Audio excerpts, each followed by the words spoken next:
Aujourd'hui Websoninke s'intéresse à l'histoire d'un groupe ethnique établi en Afrique de l'Ouest. Ce groupe on le connaît par sa connaissance de la religion islamique et ses mouvements migratoires dus aux troubles qu'a connus les empires de l'époque. Il s'agit de l'histoire des Diakanké. À l'origine, il s'appelait Salim Cissé, descendant des Cissé de l'empire du Ouagadou. Très pieux et très croyant, il effectua cette fois le pèlerinage à la Mecque. Au cours de son 7e pèlerinage, une canne sacrée descendit du ciel avec le message qu'elle doit être remise à celui qui monte le cheval rayé ou siwaré, en soninké, si pour cheval et waré, pour rayé. C'était El Hadj Salim Cissé. Au retour de la Mecque, il devait fonder un village là où la canne identifierait. Notre saint visite à 39 lieues sans que la canne parlât. C'est le 40e site, actuel de Diakaba au Mali, que la canne sacrée indiqua à El Hadj Salim Cissé. Il s'exclama en ces termes, c'est donc ici, en malinké, Diakayan les mous, ce qui fit contracter en Diaka, d'où le nom du village, Diaka, devenu plus tard, Diakaba, ou Grand Diaka, parce qu'il eut plusieurs autres villages, Diaka, à travers l'Afrique, fondés par les ressortissants de Diaka. Le terme, Souaré, remplaça petit à petit le nom Cissé. Aujourd'hui l'on retient l'appellation El Hadj Salim Souaré au lieu de Cissé. Notre saint construisit en ces lieux une mosquée depuis le XVIe siècle. Il fut un très grand pionnier de l'islam dans cette partie de l'Afrique subsaharienne. Il convertit beaucoup de villages à l'islam. D'après nos sources, El Hadj Salim Souaré fit des bénédictions à l'empereur Soundiata Keita qui lui donna en mariage sa première fille Naré Sirasuko. Il fit également des bénédictions à l'empereur Kankan Moussa lors de son intronisation.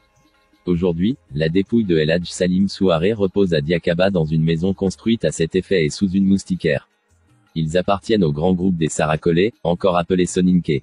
On les dit originaires de l'Empire du Ghana, 400 après Jésus-Christ. Dans bon nombre de pays d'Afrique de l'Ouest leur présence est significative. Les Diakanké ont par la suite migré dans toute la zone ouest africaine, en fondant des villages comme Didé dans le Boundou, Safalou, Touba en Guinée ou Kédougou et Missira au Sénégal. Le mouvement Diakanké se veut basé sur l'expansion pacifiste de l'islam, est apparu au XIVe siècle et s'est développé surtout pendant le règne du célèbre Kankan Moussa, empereur du Mandingue. Diakaley est originaire de la vallée du Diaka dans le Massina. Après de longues pérégrinations, il est passé par le Diafounou, le Saloum, Sénégal pour enfin s'installer dans le Bambouk, sur la rive du fleuve Bafing. Il fonda une localité à laquelle il donna le nom de son village d'origine, Diaka. Cette localité s'appelle Bambougou Diaka, le premier s'appelant Massina Diaka. La communauté Diakanké s'articule à l'origine sur 4 clans soninké, Souaré, Tandia Sambaké, Dramé Kandji, Fofana, Fadiga. À ces 4 clans se sont ajoutés entre autres les Diakité Kaba, les Sila, les Gassama Diaby, les Dansoko, les Diakabi, les Savanés, les Badio, les Sako, etc. Le premier grand mouvement des Diakanké. La marche des Diakanké vers la Guinée commence avec les djihads lancés par les Almoravides au Ghana ou Ouagadou. La Guinée actuelle était partie intégrante de cet ensemble géopolitique qui couvrait une bonne partie de l'Afrique de l'Ouest, et dont l'économie, pour l'essentiel, reposait sur l'exploitation et le commerce de l'or. Cette fin de l'empire ghanaïque sonne ainsi l'amorce de vastes mouvements migratoires et les Diakanké se retrouvent un peu partout dans l'espace ouest africain pour constituer des familles maraboutiques. En Guinée, les historiens les disent originaires de Diaka, un village du Massina, au Mali. Et Diakanké ne signifie autre chose qu'originaire de Diaka. Un autre mouvement s'ensuivra avec l'instabilité politique qu'a subi l'empire du Mandingue due aux nombreuses guerres d'indépendance de DP. Province, a provoqué le déclin de Bambougou Diaka, les Diakanké se sont dès lors dispersés notamment vers le Sénégal oriental, dans les provinces du Boundou, d'Antilia, Niokolo et Ouli, etc. Certains ont suivi les routes commerciales des Dioula. De célèbres villages ont été fondés par les marabouts Diakanké. Les Dramés se sont installés à Goundiour, les Diaby à Didé, les Diakité à Toumboura, les Sila à Bani Israël, etc. Tous ces villages sénégalais étaient de grands centres d'enseignement religieux. Les guerres de conquête coloniale opposant d'une part El Hadj Martal et Mamadou Lamine Dramé, et d'autre part l'armée coloniale française ont provoqué une nouvelle dispersion des Diakanké. La ville de Touba en Guinée a été fondée au début du XIXe siècle, 1815 par un autre Salim, surnom MME accent aigu Karamokoba Diaby, originaire de Didé au Sénégal.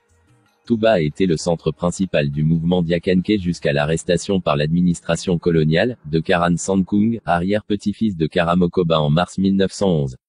Il s'en est suivi un autre mouvement de dispersion des gens de Touba vers le sud du Sénégal, la Guinée-Bissau, la Côte d'Ivoire, etc. Les Diakanké se sont toujours conformés à la doctrine de Salim Souaré, opposés à toute forme de guerre, conquête ou djihad. Ils se sont toujours occupés de l'enseignement pacifique, Kérasira, de l'islam. Mais il était aussi capable de se défendre de façon très directe, raison pour laquelle ils sont craints et respectés de tous. Surtout au niveau de la famille Diaby étant la plus puissante, mais aussi la plus discrète. Les Diakanké sont appelés Toubaka en Guinée, Azer en Mauritanie, Ouangara en milieu Haoussa, Souarian, de Souaré, par les Anglais. Certaines personnes mettent en doute l'origine arabe des Diakanké, en interprétant ça comme une volonté de leur part de se dissocier des polythéistes et d'autres mécréants noirs africains. Malgré la sagesse de leur analyse, ils ne peuvent pas apporter de preuves solides historiques qui réfuteraient les origines arabes ou berbères de certains clans Diakanké Sarakolé et Peul. Pour beaucoup de chercheurs et d'anthropologues, les Diakanké n'ont rien à voir ou à avoir avec des origines arabes ou berbères, ils ne sont ni plus ni moins que des Africains, comme toutes les autres populations noires. Est du continent africain. L'installation des Diakanké en milieu mandingue leur a fait perdre leur langue d'origine le sarakolé, cependant certains Diakanké installés en milieu sarakolé parlent encore cette langue tels que les Diakanké du Sénégal oriental ou encore ceux toujours installés en territoire malien. Les Diakanké sont donc pour la plupart des Soninkés établis en milieu mandingue. Les Diakanké commencent toujours l'exégèse, tafsir, du Coran en langue soninké. Les Diakanké sont essentiellement connus pour leur érudition dans les sciences islamiques et leur très grande piété. Le célèbre explorateur Ibn Battuta en témoigne dans son livre. En effet, lors de son voyage dans l'empire du Ghana, il s'est arrêté au village de Diaka dans le Massina, village dont sont originaires les Diakanké. Il écrit à leur sujet, les gens de Diaka sont anciens dans l'islam, ils sont pratiquants et chercheurs de sciences.